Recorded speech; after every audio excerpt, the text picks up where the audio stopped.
Howdy everyone, Podger here with an Age of Magic video, and in today's video we're going to be focusing on the stat priority for the medallions released for the witches. Flame's the only one that hasn't received the medallion. She will receive it in the future, so we'll cover that in the future. Keep in mind, these are my personal stats that I'm going to be focusing on. I'll give the reasons to why I'm focusing on it, but if you feel you'll benefit from different stats, by all means go for it. I'm doing the disclaimer because there is one medallion people are going to scratch their heads at, but again, I have my reasons for doing it. You do what you see fit. Focusing on Lilith to begin with, I am building her as a tank. She is quite naturally tanky already through her passive and her skills. So I'm going to build upon that, focusing on attack damage an absolute last priority. If I get my damage reduction stats and an attack damage is thrown in there, I'm taking it. That's what I want. It's beautiful. So with Lilith, she is able to distribute damage dealt directly to her amongst her allies, so she's already taking quite minimal damage to begin with, but every time an ally witch dies, she takes 15% less damage. So when 4 ally witches are dead, she's taking 60% less damage. She will most likely always be the last witch alive.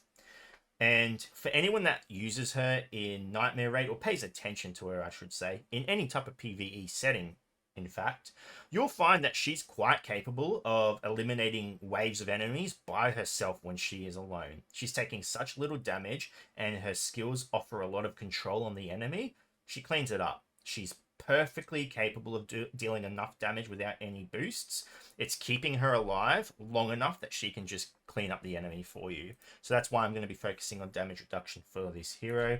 Next up, we have Donna. Shouldn't need to explain it. Pure damage reduction, damage mitigation, hit points. Keep her alive. She is a wonderful tank after she received her awakenings. She's very capable of applying a lot of damage mitigation to your team through shield and damage absorption. Every time the enemy deals AoE damage, she will absorb a great deal of that damage into herself. That's why you want to make her as beefy as possible.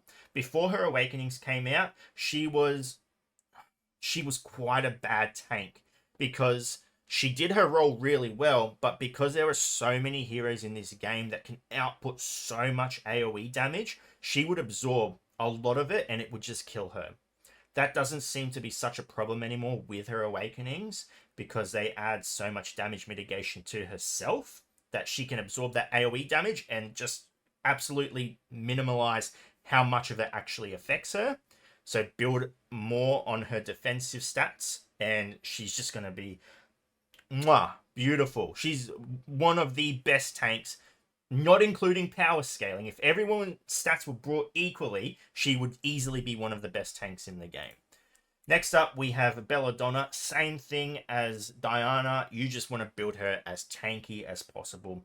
Mixed with her awakenings, she offers a lot of utility. She can dispel debuffs on your allies, but yeah, she can apply huge shield, 100% shield when an enemy resurrects. She can apply 3 stacks of evasion. She can resurrect. She can heal. Awakening, she can dispel. Her awakening on her passive increases her HP by 50%. So again, just focus on... There is nothing in this character that says, build me damage-wise. You need a little bit of damage. Not at all. Not at all. Do not worry about it in the slightest. Get as much damage mitigation and defensive stats in this hero. And again, you'll be laughing. You'll be a happy person. Next up, we have Nora. And this is why I did the disclaimer at the start. You're probably thinking, Nora caster, build her damage. I'm not. I'm building her just as tanky as Donna and Donna. Nora's primary damage source is through her cryostasis.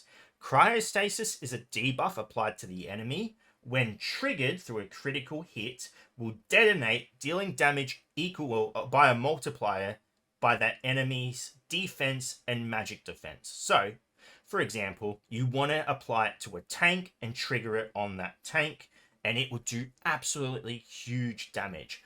Prior to Cap Fae, you could use Nora against the Cloud Wanderers, for example, and because Ramfurt's defensive stats were so high, you apply cryostasis to him and trigger it, it would almost one-shot the entire Cloud Wanderer team. That is what Nora is capable of in terms of damage. And saying that, you're probably like, why not build on that? The damage from cryostasis isn't affected by any damage stats you could get on a medallion. So, you don't need to focus on it. Yes, she has other abilities that deal damage as well, but cryostasis is her icing on the cake. She is probably one of the squishiest heroes in the game. So if she's not alive, you're not going to benefit from cryostasis, and she actually has some decent utility abilities built into her as well. She can apply shielding to your allies. I'm pretty sure she can give damage mitigation as well. She's actually pretty heavily utility based. Cryostasis is the damage. She's very squishy. She can die like that. You don't even know how she dies sometimes. You press start battle and she's dead. Someone looked at her. Gatekeeper's breath just was a little too pungent. She'll die. So I am building her as a pure tank, and I'm going to benefit more from her utility, and I'm going to focus on applying cryostasis and getting damage from that. So that is my priority for Nora. Again, if you disagree with me, you go ahead and build her damage. You go ahead and do that, and let me know how you go. Next up, we have Tona. Now, Tona is a very interesting hero. Just go attack damage. Attack damage is 100% priority. And that's pretty much it. Damage from her dot is influenced by attack damage, but she can detonate as well, do critical damage. Critical damage chance is probably the least important of all the damage stats. And then damage reduction, I threw that in there, just keeping her alive. If you're using her for COC, damage reduction is definitely going to help, because there are certain cases where you use her by herself and she's going to be taking a lot of hits. And the reason for that is because you're letting the static do all the work for you. So you need her to stay alive as long as possible. No life steal for this hero. She does not benefit from healing at all. So don't think you're being smart by putting some life steal into her. You're not. You're not going to benefit. It's a useless stat on her. So go attack damage. That is 100% number one. Critical damage, and then critical damage chance, and then damage reduction. Honestly, if attack damage and critical damage chance comes up, just take that as well, okay? But attack damage, number one, and then the rest, if it comes up, take it. Take it. But there you go. Those are the Witch's stats. That is my reasoning for what I'm going to prioritize. If you disagree, leave a comment. I'd love to know your reasoning for what stats you're going to focus on and why. I've been proven wrong in the past and have changed my mind on what stats should be focused on certain heroes, but nothing's set in cement. You definitely can just change things as you go. So yeah, we're all learning.